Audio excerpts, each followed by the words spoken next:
एक बार भगवान विष्णु जी शेष नाग पर बैठे बैठे बोर हो गए और उन्होंने धरती पर घूमने का विचार बनाया। वैसे ही कई साल बीत गए थे, वे धरती पर आए नहीं थे और वह अपनी तैयारी में लगे थे। स्वामी को तैयार होता देखकर लक्ष्मी माँ ने पूछा, आज सुबह सुबह कहाँ जा रही हो? विष्णु जी ने कहा, हे लक्ष्मी, मैं धरती पर घूमने जा रहा हूँ। तो कुछ सोचकर लक्ष्मी माँ ने कहा, हे देव, क्या मैं भी आपके साथ चल सकती हूँ? भगवान विष्णु ने पहले पूछा, फिर कहा, एक शर्त पर तुम मेरे साथ चल सकते हो, लेकिन तुम धरती पर पहुंचकर उत्तर दिशा की ओर बिल्कुल मत देखना। इसके साथ ही माता लक्ष्मी ने हाँ कह के अपनी मनवा ली और सुबह सुबह माँ लक्ष्मी और भगवान विष्णु धरती पर पहुंच गए।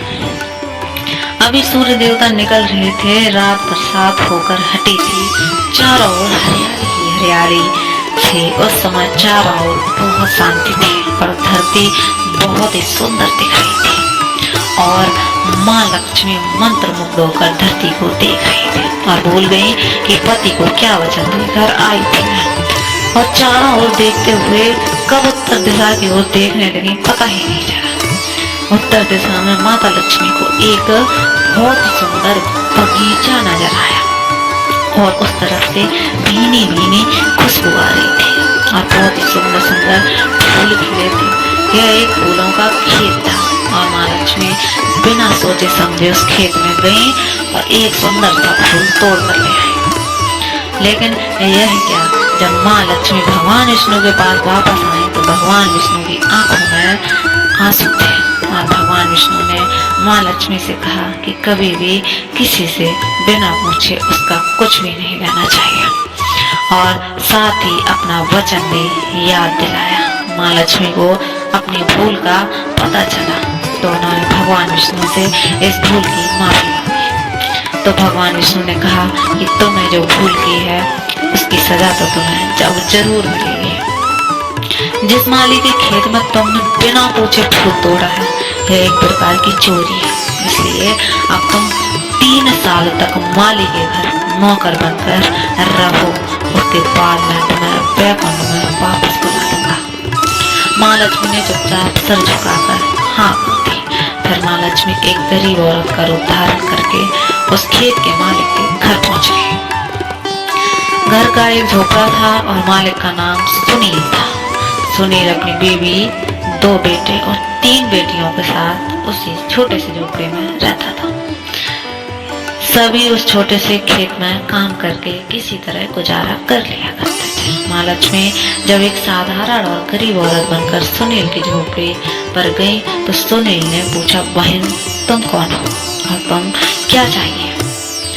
तब माँ लक्ष्मी ने कहा, मैं एक गरीब औरत हूँ, मेरी देखभाल करने वाला कोई नहीं है, मैंने कई दिनों से खाना भी नहीं खाया है, मुझे कोई भी काम दे दो, साथ में मैं तुम्हारे घर का काम भी कर दिया करूंगी, बस मुझे अपने घर में एक कोने का आसरा दे दो। सुनील बहुत ही अच्छे दिल का इंसान था, उसे दया आ गई, लेकिन उसने कहा, बहन मैं तो बहुत ही गरीब हूँ, मेरी कमाई से मेरे घर का खर्च मुश्किल से चलता है, लेकिन अगर मेरी 3 की जगह 4 रोटियाँ 4 बेटियाँ होती तो भी मैं किसी तरह गुजारा कर ही लेता।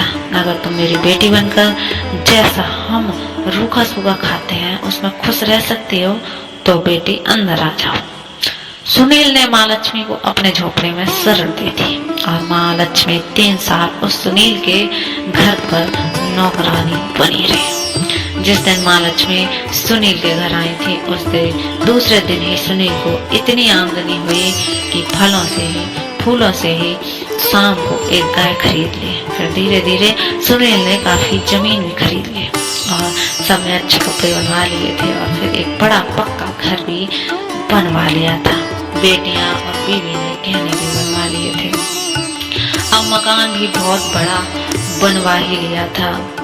सुनील हमेशा सोचता था कि मुझे यह सब इस महिला के आने के बाद मिला है। ये बेटी के रूप में मेरी किस्मत में आ गई और मेरी किस्मत चमक गई। अब 3 साल बीत गए लेकिन माँ लक्ष्मी अब भी घर में और खेत में काम करती थी। एक दिन जब सुनील अपने खेतों में काम खत्म करके घर आया तो उसने अपने घर के सामने द्वार पर एक देवी स्वरूप गहनों से लदी एक औरत को देखा। ध्यान से देखकर पहचान गया, अरे ये तो मेरी मुफ्त बोली चौथी बेटी यानी वही औरत है। और पहचान गए कि यह तो स्वयं साक्षात माँ लक्ष्मी है। अब तक सुनील का पूरा परिवार बाहर आ गया था और सब हैरान होकर माँ लक्ष्मी को देख रहे थे। सुनील बोला, हे माँ हमें माफ कर दो, हमने तेरे से अनजाने में ही घर खेत के सारे काम करवाए। हे माँ ये कैसा अपराध हो गया हमसे, हे माँ हम सबको माफ कर दो। अब माँ मुस्कुराई और बोली, सुनील तुम बहुत ही अच्छे और दयालु व्यक्ति हो। तुमने मुझे अपनी बेटी की तरह रखा, अपने परिवार के सदस्य की तरह। इसके बदले में तुम्हें वरदान देती हूँ कि तुम्हारे पास कभी भी खुशियों की और धन की कमी नहीं होगी। तुम्हें सारे सुख मिलेंगे जिससे तुम हकदार हो। और फिर माँ अपने स्वामी द्वारा भेजे गए रथ में बैठकर बैकुंठ चलेंगे। आशा करते हैं दोस्तों कहानी अच्छी लगेगी होगी।